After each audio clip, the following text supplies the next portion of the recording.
getting at it.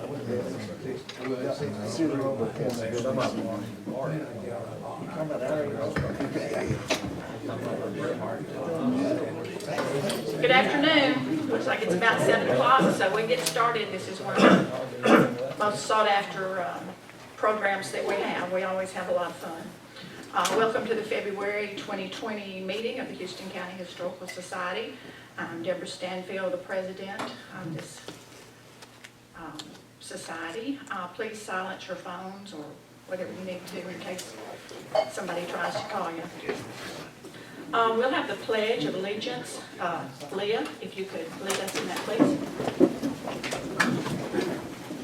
I pledge allegiance to the flag of the United States of America and to the republic for which it stands, one nation, under God, indivisible, with liberty and justice for all. Thank you.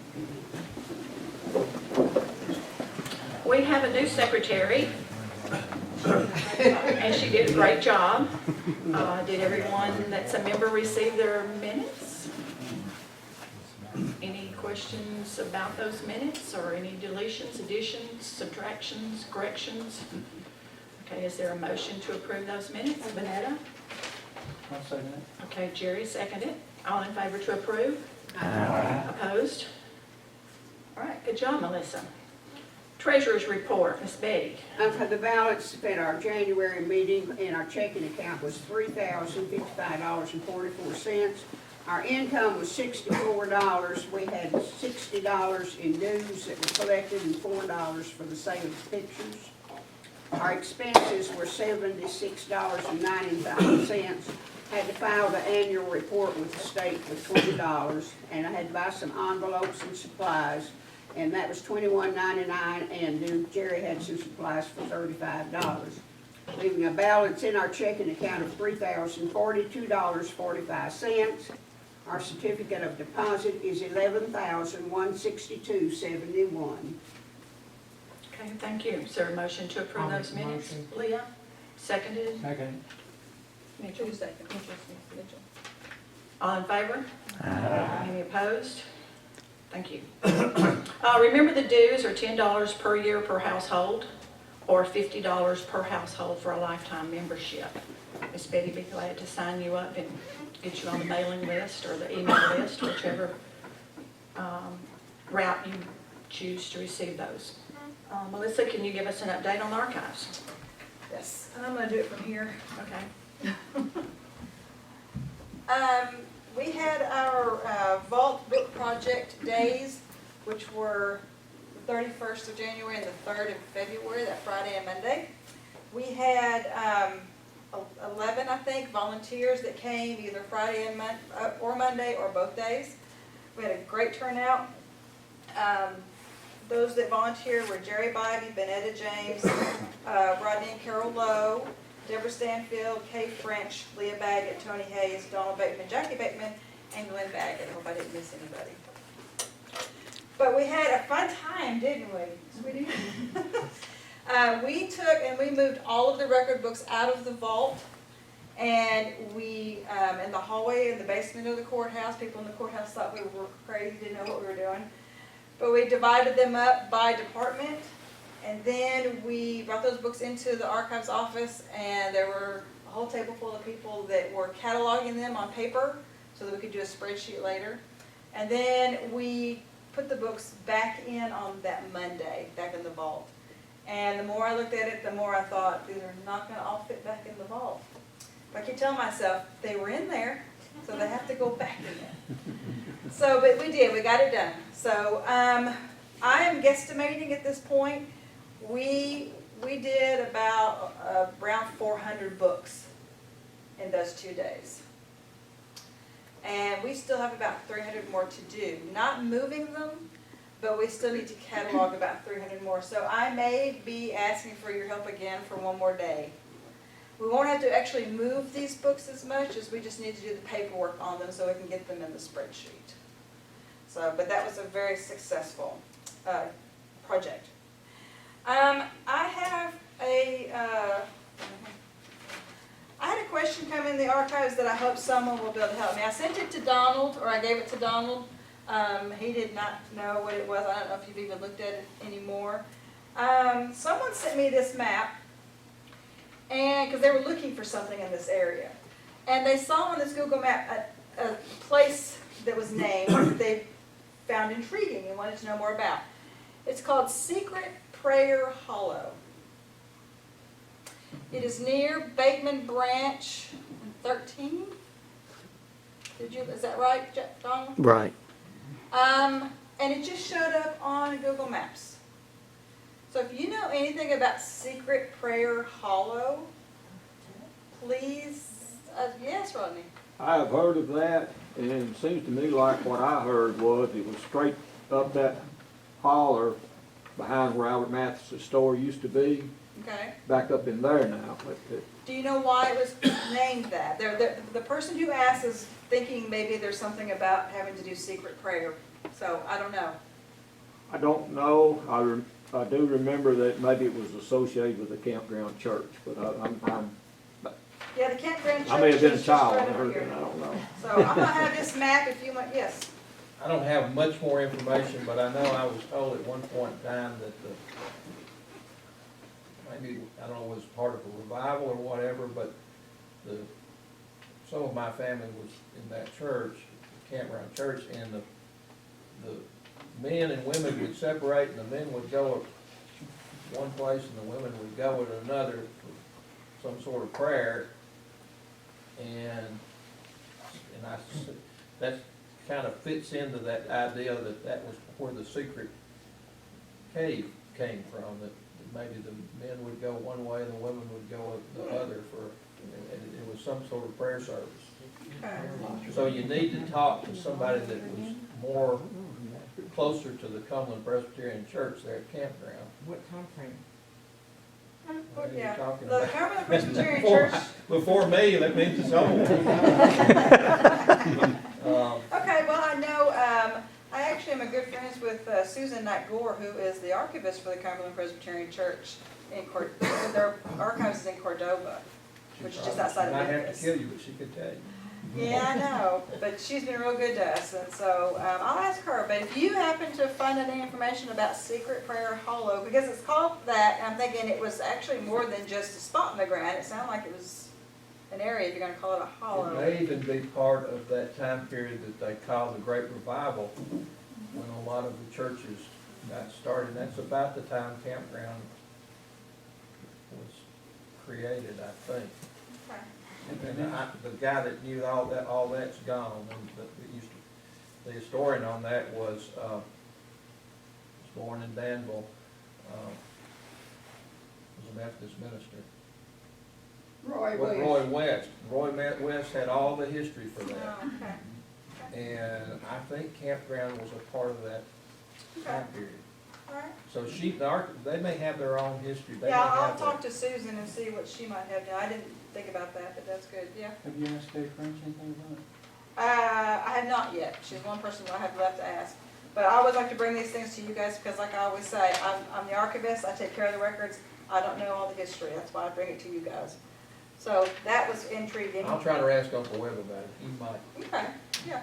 I'm interested too, because the person who asked me has now got me interested in how it became known as that. You know, was there something, interesting as to why it was named that and what had to happen? And it may just be because, like you said, they had the prayer meetings there. But I'll leave this map I here. just know that I was told that the men went one direction and the women went the other. The last thing I have is, yesterday, Mr. Carmen Bishop, if any of you know Mr. Carmen Bishop, a wonderful, sweet man, he came in the archives yesterday and brought us several treasures that he donated. I'm saving a couple of them for my over 50 years old. But this particular one was a mystery to me. He brought these in, and he asked me, he says, do you know what these are? Of course, I'm a city girl, so I said, no, I don't. And so he told me what they were. Does anybody know what these are? You can see them. I can pass them around. Anybody know? Did you say that, Clint? Broom corn. It's made from broom corn. What was it used for? Making brooms. What was these particular ones used for? Paint brushes? No. I thought little mini, me, these were used for when you shucked your corn. You would use these to get the silts out of your corn. And it's made from something that grows called broom corn. So I learned something yesterday. So I'll have these up here if you want to look at them. And that's all I got. Okay, thank you, Melissa. In the old business, Jackie or Donald, would you give us a cemetery update? Okay, we're probably about a third of the way through, I would guess, on that. We went to several cemeteries. We're gonna be needing some help on some of the bigger ones later on, so we may be asking for some help on those and everything. We appreciate everything everybody's done to help us to this point. And if you get a chance, go back and look, that green book that the society did back 2000 or whenever it was done, like 2003, it's got a wealth of information, and I just can't emphasize enough how much that book helped us going back through on that. It's amazing they were able to do that. But we're about a third of the way there. And Joe Meacham, who helped design the map, Oh, yeah. is very interested in our update as well. Right, and Melissa's got one of his maps over here that she brought, plus some of the maps that they used on the black cemetery book that Mr. Uffman did. What was that, in the 80s? Like 85 or 86? And Joanne is the same way too on that. And of course, Banana and Miss Betty both did a lot on that green book years ago too, but we sure appreciate that. It's very interesting to, you learn a lot of history of the county, and you would be surprised at the number of different types of graves. It's not just a piece of ground with a headstone. I mean, you've got rock formations, and you've got elaborate tombstones and rocks. But it's a lot of fun, learn a lot of stuff. The ones we can't find, Gary's gonna find for us. Okay, sign him up. Thank you. Jerry, do you have an update on any of the pictures that you've been working on? Well, I got my book completed for Mr. Clayton. I presented it to him a while ago, Okay. before he leaves off. Is there any other old business that anybody can think of? Remember, the sesquicentennial is coming up in 2021, so we're still looking for ideas for some of our monthly programs in that year. We still have a couple of openings for 2020. Of course, next month, March, will be the Irish celebration.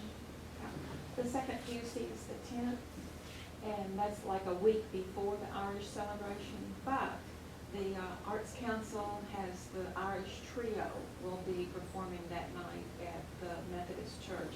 This is their second year to come. They're out of Nashville, and if you haven't heard them, they're very good. Do you know what time? I have 6:30 on my phone, but that may Okay. be what time. No, that's right. That's right. She That's what explained time it. it She is. said Okay. the reason why was because people talked to them afterwards, wanted to play with, said they wanted more time to spend with them. 6:30 is right. Well, there will be posters. Okay, please help support the Irish celebration the whole week. And any new business? Well, let's get this show and tell on the road. Who wants to go first? Mr. Hagan? I'm the newest member and the oldest member.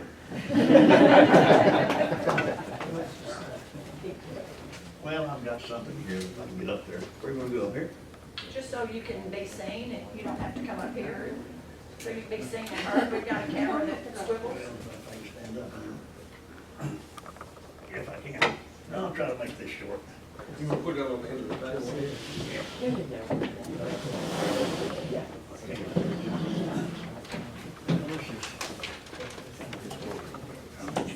can't. Everybody get excited when we open thing up. Toe sack. It's scary. Why? If I can get over. Oh, no wild animal. Some kind of military bag. I can't think what, on the duffel bag, it was something else. Anyway, I'll get it here, man. This thing here is,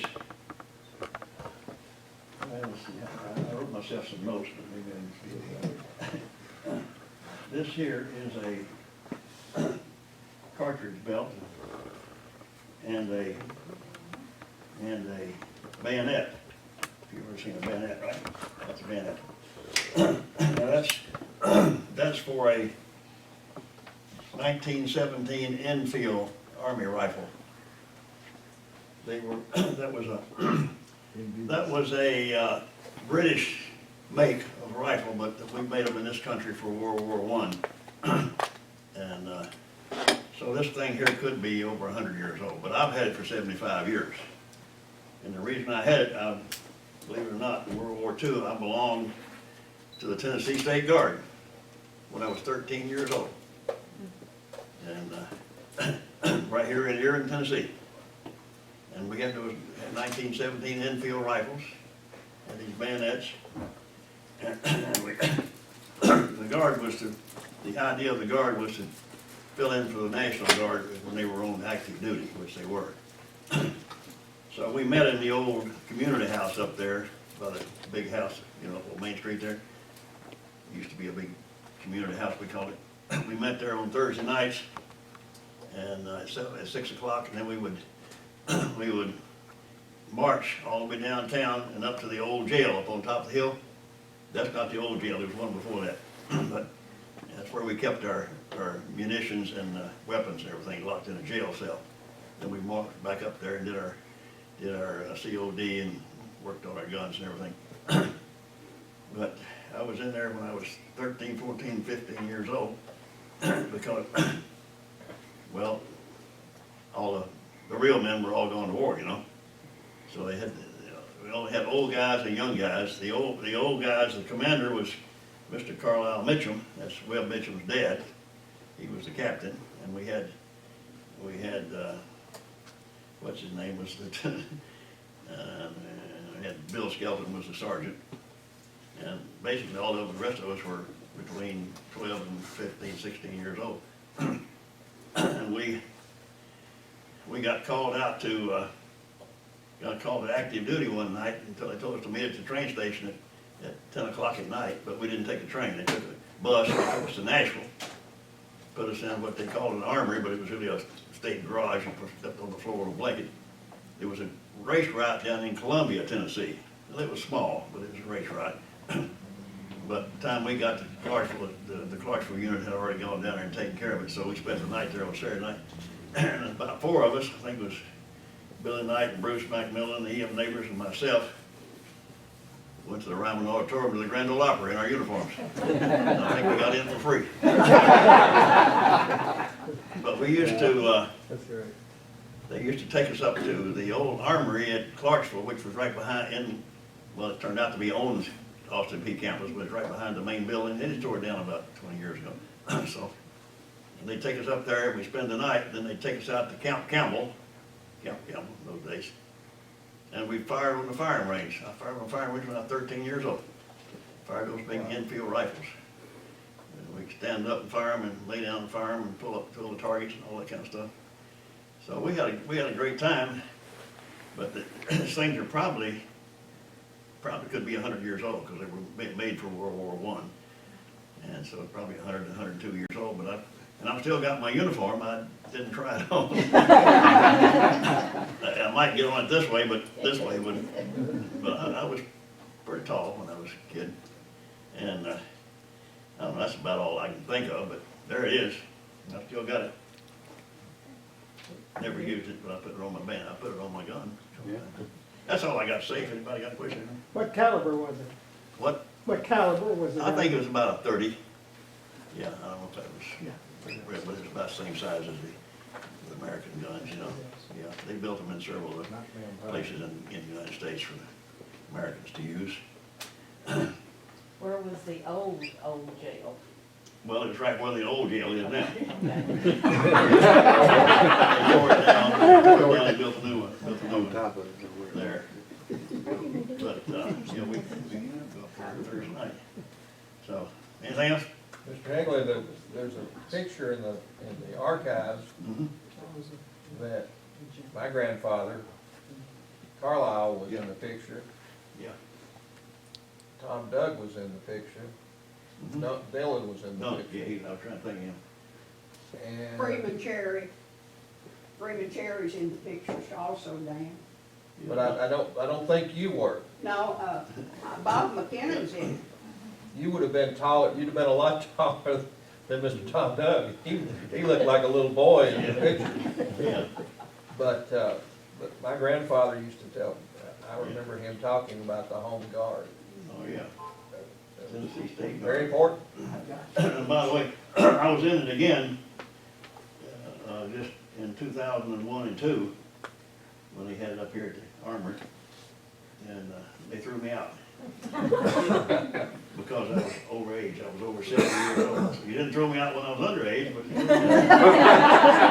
I was a lieutenant up here, and this one I was private and young, but it was, I did a lot of so-called military. I did this thing here twice, and I was in the Air Force for 4 years, and I was in the Civil Air Patrol, which is an auxiliary of the Air Force for several years, flew for them.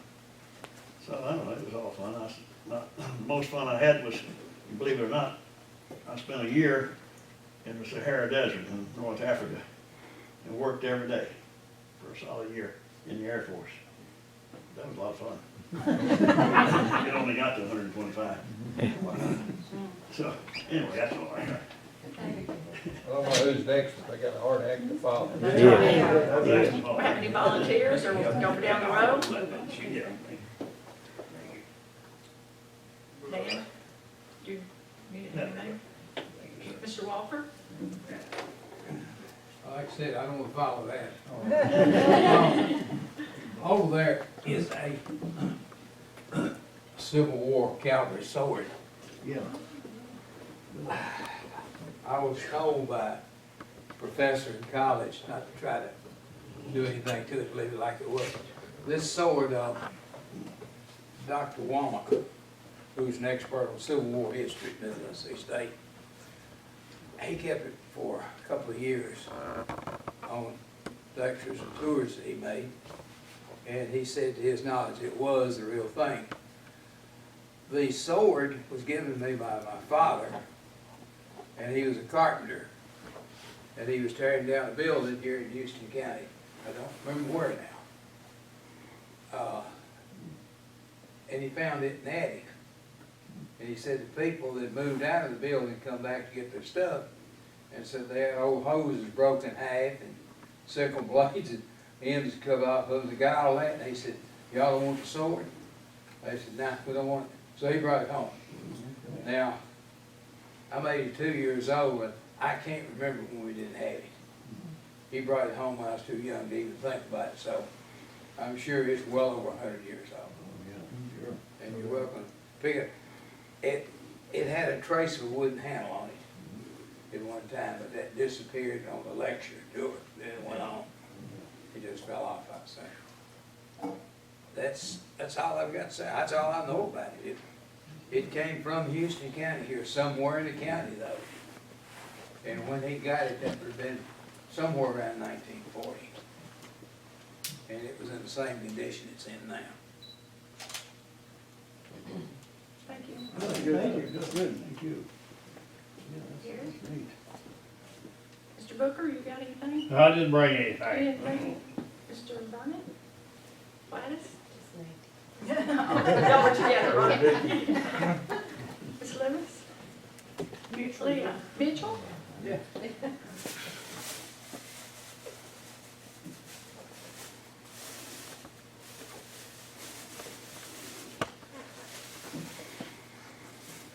Okay, American cheese. Come up here. I read, I had it, oh, I had it 40 years ago. It come out of Mr. George Stuff House. It's called what? Oh, American The cheese American box. cheese box. Cheese there.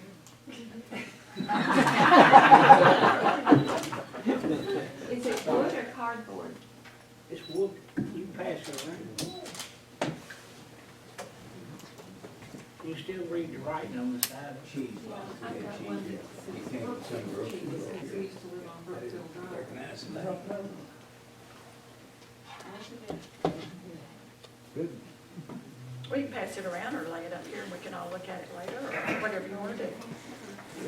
Don't make me no man. Miss Betty, did you bring something tonight? Yeah.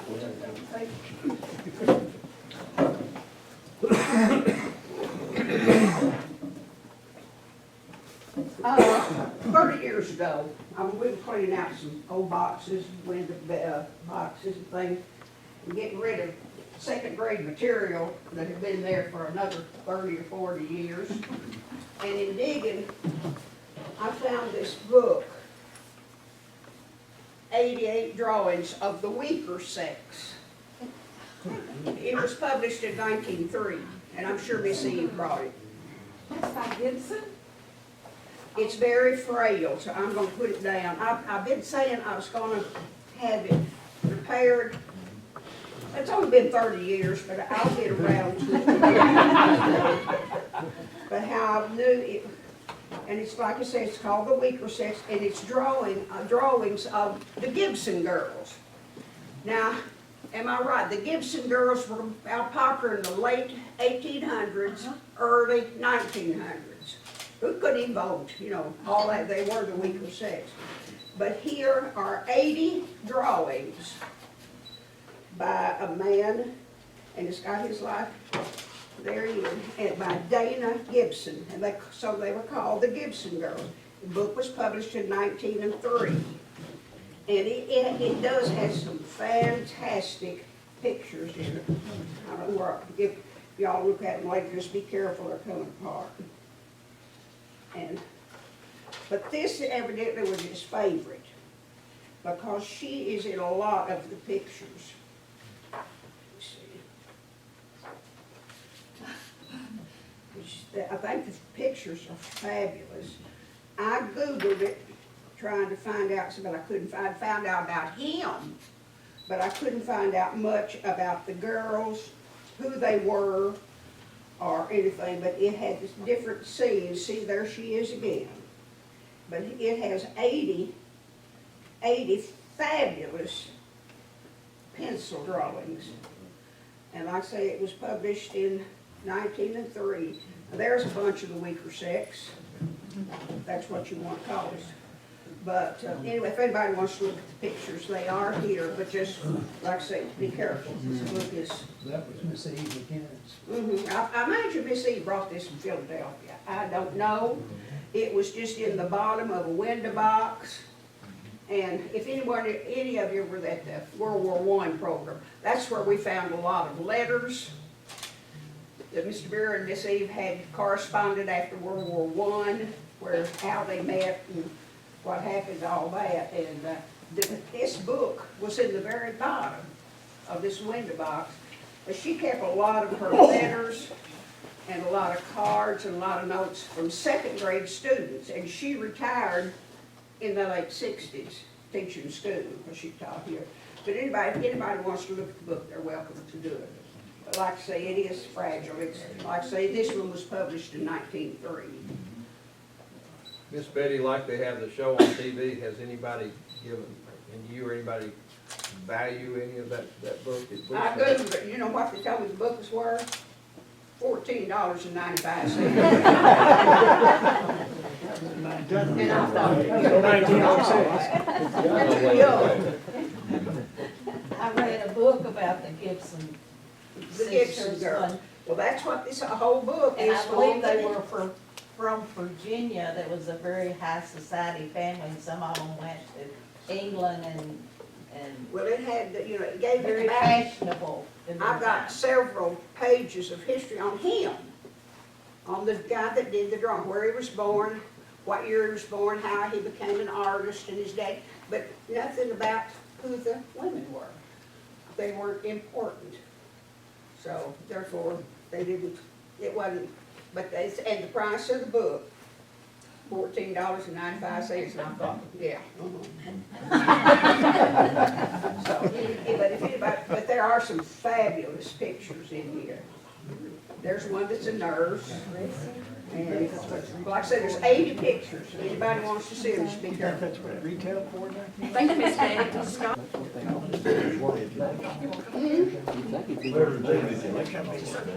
No, I did last night. Good evening, everyone. Show and tell is always my favorite meeting because you see some things that's really unusual. I brought tonight this little jug. It has some, I say, local history behind it. Back in 1960, in the early 1960s, my father told me this story. When he was in his construction company, was installing the sewer lines and the water lines there, which surprised me. I thought it'd been earlier than that, but it was in the early 60s. I guess Erin was full of outhouses and wells, right? Basically, I would have thought it'd been earlier, but anyway. Between Paul's Pizza and Mitchum's over here, they dug up a crate of these, okay? 10, 12 odd minutes in there, they dug them up. And I'll mention one thing, there's two men, some local boys that y'all might remember. Does anybody remember Tommy French? Yeah. Okay, Tommy was working with Daddy. And Jewel Adams? Yeah. Oh, yeah. Okay. Well, anyway, between Paul's Pizza and Mitchum's, they dug a crate of these up, these jugs. And it was like 12 odd minutes, 10 or 12 odd minutes. And they dug them up, and Dad just happened to be there at that time. And he got this one, and they handed them out. And I guess they destroyed the rest of them. But anyway, what was in them? I've showed it to Webb Mitchum. Webb said he didn't have any idea what it was, you know. And Dad took the cord out. It said something very strong, like it smelled like vinegar or something. But I wish he could talk. You know, and what year did it come from? What used to have? But anyway, I thought it was interesting. It's unusual, right? Sure. That's all I got.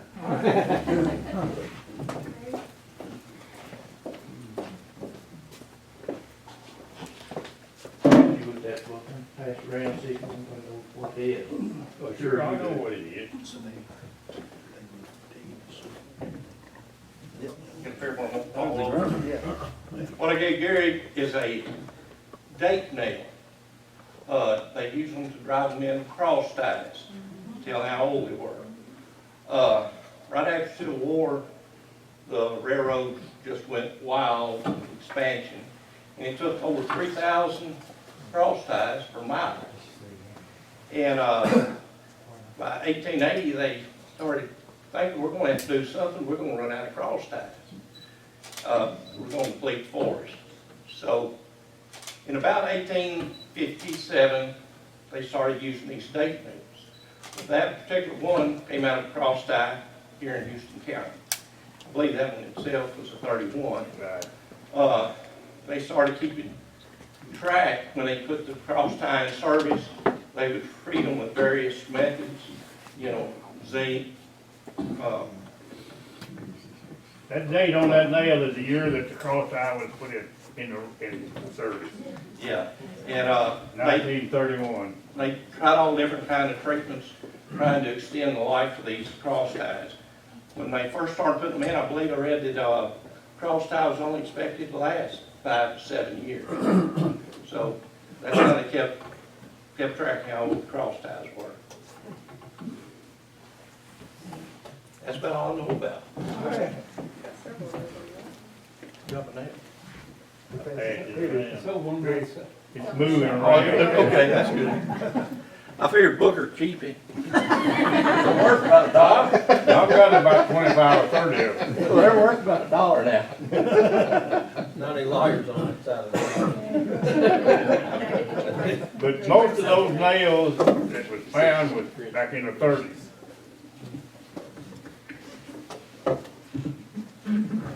David, did you have anything? Jackie? Means business then. Said it means business then.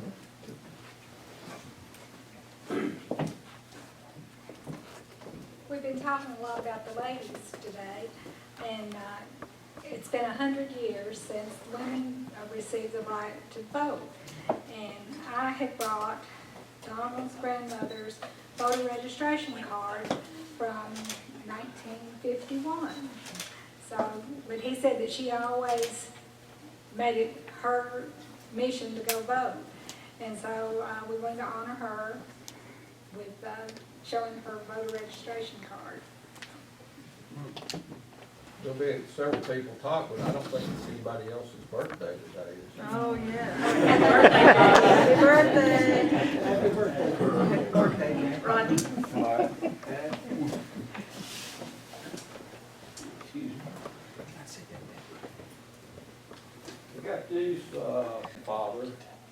name was John William Hchs. And, he was an odd fellow. Aaron had an odd fellow watch. When it stopped being, I don't know. Why, I don't know. I would say it ran out of members probably, but I don't know. But at one time, the Oddfellows were a pretty big organization. I don't know whether they were like the Masons or not, but they were a pretty good-sized organization. And if anybody had any information on the ones here in Aaron, that would be interesting to find out about that. But this is a little book, the bylaws of it. There's two ribbons here that evidently they wore of some kind of designation or something. And if you look real close, you'll see they're handmade. You can make them by hand. So, and there's a note right down here that says, from B.W. Hughes to J.W. Hughes, this is Billy's. I sent it to you. So that was an old note there for whatever. And Rodney, I have just a little information on it. I was told that the Oddfellows used to meet in my building down here on Court Square upstairs. Well, okay. I think Judge Spencer told me that, or maybe Pat Lockhart. Yeah. And it's kind of unique in that they use the three rings that are interlocked. You know, with the ring of marriage, you know, it's never ending. But these had three interlocking rings that was their symbol in that. And Carol had this fixed up and sealed, so it'd be interesting to read that little book. Got it all sealed up there now. So anyhow, that's what I. In New Providence, wasn't there an Oddfellows home? Or Dave, you may have run. Now, I don't know this for my time, but I have heard that the Oddfellows was an orphanage. It was. And they had a home for this and did quite a bit of work like that, you know, for young people. But they were my dad was an Oddfellow, but where it went quick, I don't know. I don't have any idea when it disbanded. But I was told about this home, and I was going to give David John a job to find out about it, see if that was true. That we did have an orphanage in New Providence called the Oddfellow Home. Yeah, I do remember it. It was right on Boot Hill when you went right past Boot Hill up there. Okay, well, that On the right. he knows. He's been there a long time. David's been there a long time too. But there is still an Oddfellow Lodge in Clarksville. It's upstairs over Mary's Music, isn't it? I believe so. Yeah. Holiday Barbershop last- used to be. Yeah, well, they barbershop there, but I think it's still upstairs over Mary's Music. Mm-hmm. Wasn't there a big organization in Bumpers Mills, that the electrician that had all the glass slides at the archivist in Dover? He scanned them all, and then they had pictures of them, and there was a big group of them there, I think. You know what I'm talking about? The one that's on the website? Yeah. Yeah, I can't think of the name of that photographer right now, off the top of my head. They found over 100 slides, and I think 10 of them were of the Oddfellows and Bumpers Mills. So, if you want to look at them, they're on the website. Thank you, Rodney. Carol, do you have anything odd on Rodney's family? I don't. She's not gonna tell him. Do you have anything? Banana?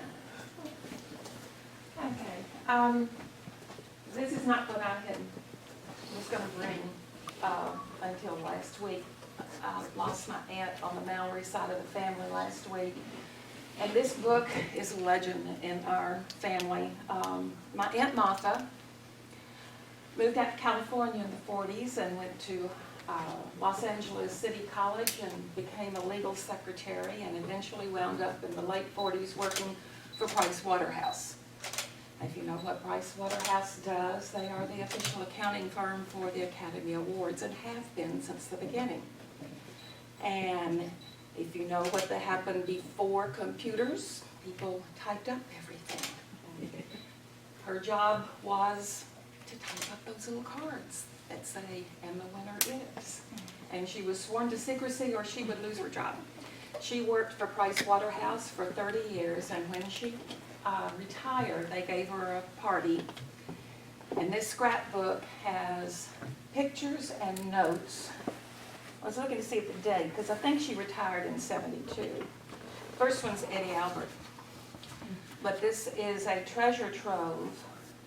There's Julie London of the stars from the 40s, the 50s, the 60s, and some into the 70s that she worked with and that came through and by her desk and knew her from Connie Summers, from Price Waterhouse. Ooh, Kenny Rogers, that's a good looking one, yeah.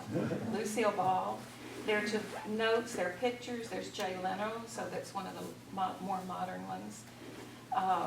But the autographs and personal notes to her. And after her party, the stack in the back are ones that came in afterwards. And she never mounted them, so I'm not sure who all of those are. But like I said, in our family, this is considered, this is the book. And unfortunately, she didn't leave it to me, but I have custody of it until I distribute everything. So y'all are welcome to look through. Vanessa, what's your aunt's last name again? She was Martha Emily Mallory Hill. She died last Wednesday at age 93. Has anybody ever done any research or anything? Signatures are valuable. And it sounds like you've got a book full. She's got a book full. That would be a collectors would go after that one. But that's why we guard it. Yes. And like I said, unfortunately, I don't get it. And I would store it in a fireproof safe too, just in case. Yeah, it's been stored in my bottom dresser drawer for the last 4 years, but. That's an item for Antiques Roadshow. Yeah. Jerry? Mine's a little bit different. This is a hobby of mine. For those who don't know it, I collect stamps, and I'm in the Clarksville Stamp Club. But one of the things I collect in stamps is I collect first day issues. So anytime a stamp comes out, these are all in, this is 1950 up to 59, so they are 50 years old. But anytime a stamp comes out, they're on a letterhead, and people collect them and they put them in there, and then they put the first day of the issue, and then they put the issue date. It's a month and the year, and so it goes on like that. Some of the ones I have now like are plate blocks, but that's the first day issue with the pledge. It has a picture of the first day of stamp. So like that one right there is, let's see, Newspaper Boys of America. There's a lot of history in stamps because I got first day issues all the way back to the 1912, I think is my oldest one. One of the ones I was looking for, and this was presented to me as a Christmas gift, but this one right here.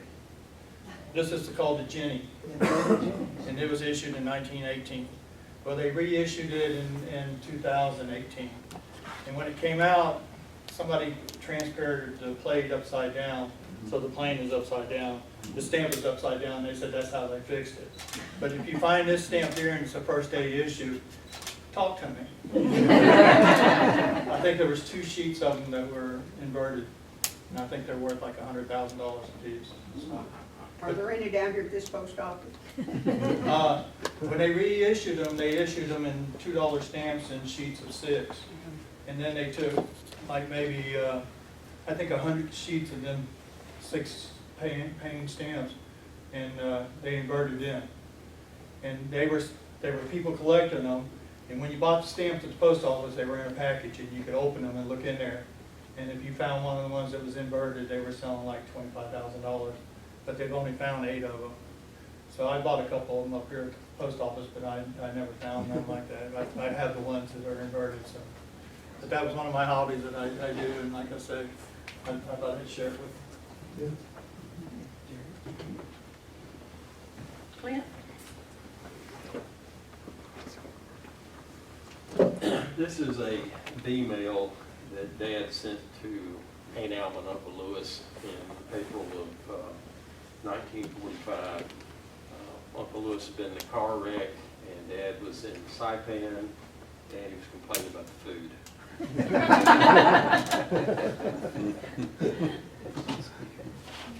Several years ago in my flea marketing, this is the second thing, I'd always wondered about the coaling fields. And in a junk store, I found one of the stereoscopic views, you know, the view masters. Now, this was taken in North Carolina, but I had it flown up. If you want to see what actually one working looks like, there's the smoke coming out of it. And this is what was used to make the charcoal to run all the blast furnaces in this area. All of this was in North Carolina.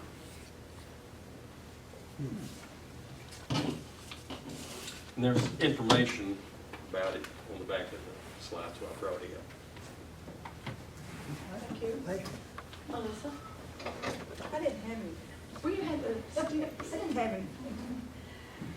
I brought a couple, 2 or 3 things. 2 of the things came from Carmen Bishop yesterday. So, but the first thing I wanted to show was an eBay find. And this, I think I've mentioned before how I handle eBay. We don't have a budget to purchase off of eBay, and so I shamelessly contact the seller and I tell them who I am, who I'm with, do we have no money, and that if it does not sell, that I understand they're trying to make money, would they be willing to donate to the archives? So I've received several things that way. People are very generous. This is the latest one. I'm a sucker for envelopes that have been postmarked in Houston County somewhere. This is the earliest one I have ever seen postmarked in Houston County. It is dated, it says Erin, Tennessee, September 15th, 1873. And maybe someone can help me. This actually came directly from the seller like this. I don't know if he was a stamp collector or what, but his notation says mourning cover, M-O-U-R-N-I-G. Does anyone know what mourning cover means? It's got the black lining around it. It's a death notice. Aha, thank you. It is to a, it doesn't have a return address, so I don't know who sent it from here, but it went to a Mrs. C.C. Clay in Madison, I can't tell, Madisonville, Kentucky it looks like. But then someone also wrote Gurleysville here. Gurleysville? Never heard, I haven't looked it up yet, so I just got it. But this is the oldest postmarked envelope that I have seen from Houston County. Stamps worth about $20,000. The stamp is? Don't tell me that. Yeah, so I love getting things like this, and like I said, I shamelessly contact these sellers on eBay, and sometimes they'll say, no, I need to make money off of this, but a lot of times they'll send it to me, so this is one. What Carmen Bishop brought me, this is just a piece of what he brought me. He brought me a Tennessee Game and Fishing Laws book from 1923. So this is almost 100 years old. So I'm sure it's interesting reading. I haven't had time to read it yet. And I can't open this because it's been rolled so long that it won't lace down. But this is a very interesting. Before he told me, before they had proms, they had what was called a junior and senior banquet. And this is dated April the 14th, 1959. This is the program. And interestingly enough, he did not tell me this, but I knew that Carmen Bishop and my father-in-law, Arnold Barker, were really good friends. In fact, my father-in-law had a band when he was in school, and he got Carmen Bishop started in the music business. They went to Washington, D.C. together and were in band together. So, but the program after the invocation is Arnold Barker and Company. So that was his band. But it lists the program, and then it lists, the next page lists the entire senior class, the next page lists the entire junior class. So I will leave it at, it's kind of fragile, and then I've got to flatten it so I can, but I will put it out. The last thing is also a school photograph. It is in its original wrapping as it came in the mail. And it is the senior class who went to Washington, D.C. in 1962. So, you've got that picture, Miss Betty? It's in the book. It's in the book. I wondered if it was. I hadn't had a chance to look. So, I thought it was very interesting. It's a full page in the book. Yeah. But he brought us this picture, and it's still addressed how it came when it was sent. So. Does it have any of the senior sponsors in there? No, it's got teachers, it has the bus driver, because he's got his little bus driver hat on. Today, some of the people at the courthouse were trying to identify some of, there was Miss, was it Litton, who was? Mary Linton. Linton. I think Mr. Reynolds is in here. But anyway, so it's a great photograph. And I wanted to add one thing that I didn't bring. I was going to bring it, but I'm working on it, so I didn't bring it. When we did the book vault project, we found, or didn't find it, inside there was an odd-looking stack of records. These were warrants. Does anyone know what a warrant is? Oh, not like a sheriff's warrant, like a warrant for your arrest. A warrant is another word for a check. If you were to write a check back then, and sometimes they still refer to them that they were called warrants. I want you to think about if you had a checkbook and you wrote your check out, and the little square receipt part that you would keep for your own records. This is what this is. And so they're this big and they're this tall. And there's about 5 on a page. These are the very first checks that were written when Houston County became a county, dating back to 1871. So I'm in the process of indexing these. Fascinating records, absolutely. You wouldn't think little pieces, fascinating. There are checks that were written to people who actually surveyed the county lines. Those are in there. There are checks in there written to people who brought in wildcat pelts or fox pelts. There are checks in there to J.S. Lee. Some of you may know who J.S. Lee was. He was the first county court clerk. He was paid to store the county's records at the beginning, and then he was paid to move them from Erin to Arlington when the courthouse was built. There are checks in there written to people who helped to build the courthouse, to help to build the new jail, first jail. So I am in the process of indexing this so we can have these down.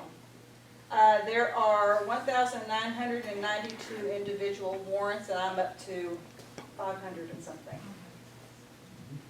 But we're talking about next year and our sesquicentennial, I can't say that word. Thank you. This is going to tell such a wonderful story, some of the more details of who did what, who was paid for what. Some of the more sad things in these records are, back then, and was everywhere, we took care of our poor. Back then they were called paupers. They got $10 a quarter, which was 3 months. And the county paid this to them. Now they would pay them to an individual who I think was kind of like a guardian over them. And because it says paid to this person for so-and-so who was a pauper. There are receipts in there where people got paid to build a coffin for a pauper. There's no name, it just says for a pauper. People got paid to provide clothing for paupers and they would give their name. There are a lot of women who were paupers, which if you do ever do women's studies or women's genealogy, you know how hard it is sometimes to find records for your women ancestors. So these records are going to be fascinating. When I get the index done, of course, all of y'all can welcome to see it. I'll make copies of records if you want copies of records, but I am just fascinated by this. Like I said, it's from the very, very beginning, dated 1871. And the last thing I'll say is that anybody that would like to donate any of their items to the archives, they can. I have to do that, sorry. But come see us at the archives. Once we get the catalog of our books done, they're going to be much better open to the public because we're going to know what we have. So then you'll know what we have and you can look at them all you would like. Sounds like a sesquicentennial program in the making. You know, I thought about it. Those particular warrants would be a great, not me giving it. I mean, I could give it, but it would be great for me giving it. It would be great for records. When I first started it, I thought, this is going to be interesting. But it's, you can ask Leah. She sits there doing her thing, and I'm going, oh, look at here, this is this. Oh, look at this one. Oh, look at this one. Thank you. Paul, do you have anything that you wanted to bring? We still have 2 things up here that I don't remember anybody. Donald, did I skip you? Yeah. It's yours? Okay, well, I skipped you too, I'm sorry. What I've got is the first ball glove that I ever had, and the way that I got it, I don't know if anybody else did it, was cell seed. And you'd sell so many seed, and then you could pick out something that you wanted, and this was the first glove I got. And I'm sure every spring, all the neighbors thought, oh, here comes that Bateman boy again selling seed. And for some reason, my grandmothers were always my best customers. And I'm sure Mom and Daddy bought enough to get me over the top where I could get my glove or baseball or whatever I wanted. But it's probably about 60 years old, something like that. And it's a Joe Gordon model. Hall of Famer, played for the Yankees and the Cleveland Indians. Ms. Walker? I brought these are candy for, I better look at my nose, cake molds. And this one is they call it a Easter bunny chocolate mold or cake. And this one is the Easter lamb. I've never used them, but I'm gonna make a chocolate mold one of these days. I'm sure I'll eat all of it. My daughter was in Germany, and she always brought me all kinds of little cotton things, and I do enjoy antiques. These were made in 1950. They're about 70 years old. I have had them probably about 50 years myself. They are they come from a company that is in West Germany, and it's called Vintage Kaiser Pan Company, and it, like I said, it's located in West Germany. It's they still have that company now. They've merged with other companies. They're still making these, but they also have porcelain plates and china dishes. They are valued on eBay about $40 a piece. So I'm going to keep them. Anyway, that's all I have. Thank you. Thank you. Okay, I have a couple of things, unless anyone else in the audience has any questions or comments or anything. This bowl was given to me by my Aunt Sarah. She said her grandfather, John Albert Warden, gave it to her when she was 3 years old. That would make it 1927. He also, Aunt Sarah was the first child of my grandparents, Mary and Tom Warden, but it was my granny's father, John Albert Warden, that gave it to my Aunt Sarah. It's a bowl, it's got little Bo Peep in there. It's got ABCs, it's got the numbers.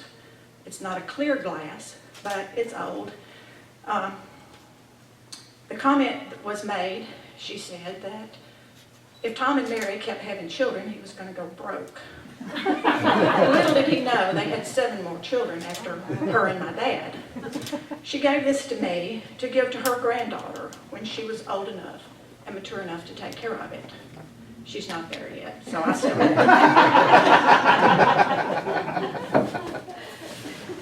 And then for Christmas, or at Christmas, I received 3 boxes of belongings to Laura Warden. Well, actually, Laura Warden Nolan, John Nolan, Bette Nolan and her husband, Billy Joe Wren, and Bob Wren. Some of you may have remembered him from speaking at World War I. I haven't had a day to look at this box, but picked this up today. It's got Miss Laura Warden's name on it. Course of Study for the Public Schools of Cheatham, Houston, Montgomery, and Stewart Counties, 1920 to 1921. She was a teacher. She was my grandmother's sister. My grandmother was also a teacher. It lists D.J. McCauley as superintendent of Houston County. Tells what you should teach first grade and second grade. And I just wanted to read. Something was underlined in here that caught my attention.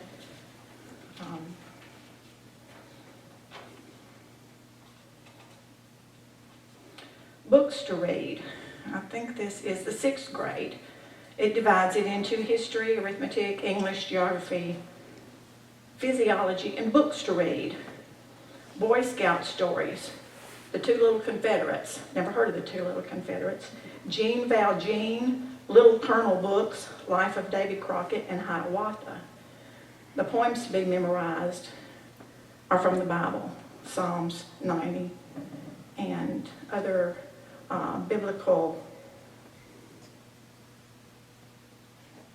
passages. And home is not merely 4 square walls, but this was 1920 and 1921 for Cheatham, Houston, Montgomery, and Stewart County. And I'll set that out for you to look at too. I also promised a prize for the oldest exhibit today. And who would that be? Civil War sword, that's what I'm thinking. Anyone else have anything any older, or? I don't know how old it is though. Well, it's older than everything else that's here. Civil War was 1860. Yeah, that's right. So congratulations.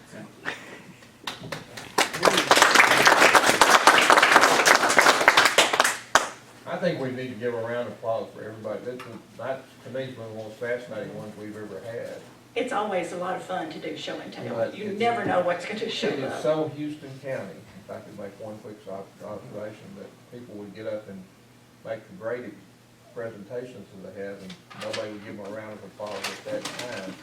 It's just the nature of how we were sort of brought up. People don't do that in this county. They don't like recognition when they really should. And everybody's, it's been very entertaining to me, and I appreciate everybody that brought something. Okay. And thank you, everyone. There's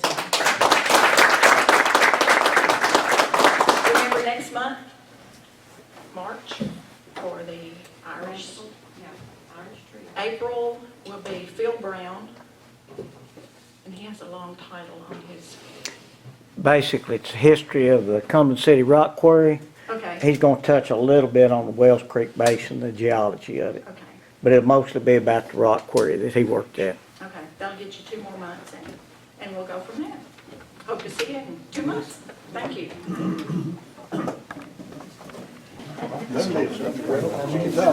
Tell me what more I know.